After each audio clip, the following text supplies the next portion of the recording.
के लोग आते हैं और 4th क्लास की नौकरी पा जाते हैं, लेकिन झाड़ू उठाते नहीं है।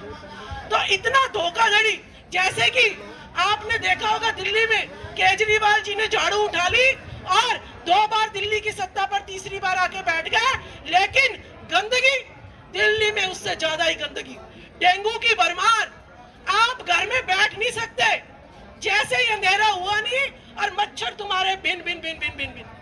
तो ये जो है झाड़ू की चमत्कारी देखिए कि अगर नकली आदमी झाड़ू उठाएगा तो सफाई कैसे होगी, जब तक असली आदमी, ये अपमान है झाड़ू का जो हमें स्वच्छता देती है, अगर वो लुटेरों के हाथ में जाएगी जो धोखाधड़ी करेंगे, झाड़ू के नाम पर वोट तो ले लेंगे, लेकिन झाड़ू के नाम पर सफाई किसकी करेंगी, नोटों की, कि भाई इन गरीब जनता में से नोट खींच लो और सारे मेरे पास आने चाहिए नोट।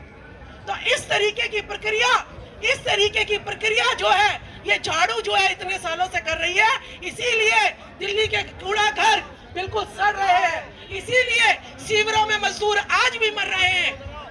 किसी भी प्रकार की शिक्षा की, अगर शिक्षा की हम बात कर ले तो नॉर्थ ईस्ट में आप चले जाइए स्कूलों का, आप स्कूलों में जाइएगा, वहां आप इन्वेस्टिगेट करके आइएगा, भेड़ बकरियों की तरह बच्चे कमरों में ठुसे पड़े हैं, लड़कियां टॉयलेट नहीं जा सकती है, क्योंकि आपको पता है कि अगर 4 टॉयलेट है और 12,000 बच्चे हैं तो एक दिन में उस टॉयलेट की क्या हालत होती होगी। तो इतनी बुरी हालत है दिल्ली के स्कूलों की, लेकिन लुटेरों के पास पैसे हैं और कमेरों के पास सिर्फ और सिर्फ जो है भूख है, बेरोजगारी है, अशिक्षा है।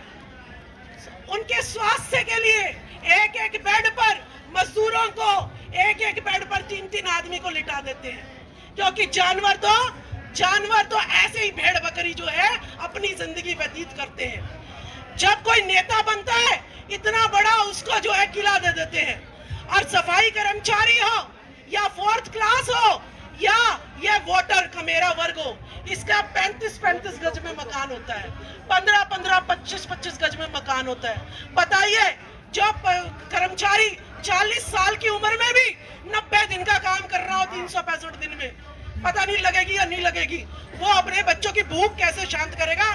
किराए पे मकान तो अपना तब खरीदेगा ना वो। तो इतनी दुर्दशा यहाँ के 90% लोगों के साथ, इतनी दुर्दशा है, पतली पतली गलियां हैं, वहां पर मच्छरों के भंडार है, गंदगी है, और वहां पर जो है आपको मैं बता दूं कि नाली और सड़क पता ही नहीं चलता कि नाली में सड़क है या सड़क में नाली है, जानवरों से ज्यादा बदतर। मोरबी पुल का उदाहरण आप लोगों के सामने है कि करोड़ों का पुल इतनों की जान ले गया, और टीचर पे तो कैमरा लेके चल देते हैं सफाई कर्मचारी पे। देखो ये सफाई कर्मचारी काम नहीं करते हैं, इनको पक्का नहीं करना चाहिए।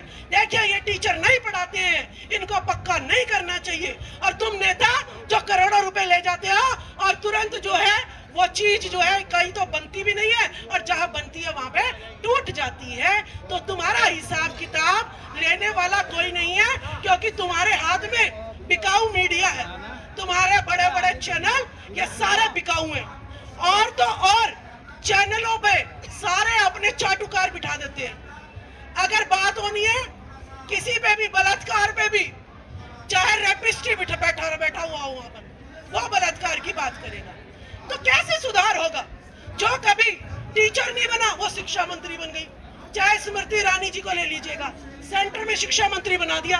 एक सवाल शिक्षा के लिए पूछा, टाइपिश, तो उन्हें कपड़ा मंत्रालय दे दिया।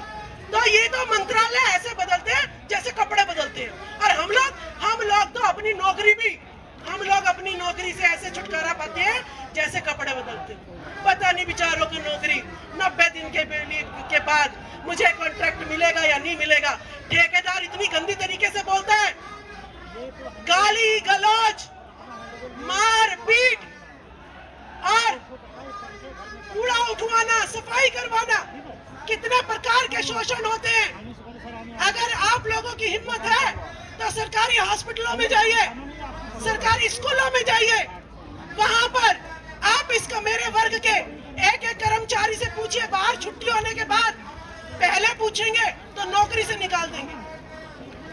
तब आपको हालात पता चलेंगे कि इस देश में हालात क्या हो गए हैं लोगों के। तो मैं अपनी बात को यहीं पर विराम देते हुए एक बार फिर एनडीएमसी टीएमआर एकता, एनडीएमसी टीएमआर एकता, एनडीएमसी टीएमआर एकता, मजदूरों का शोषण नहीं चलेगा, नहीं चलेगा, नहीं चलेगा, कमेरों का शोषण नहीं चलेगा, नहीं चलेगा, नहीं चलेगा, सफाई कर्मचारियों का शोषण नहीं चलेगा, नहीं चलेगा, नहीं चलेगा,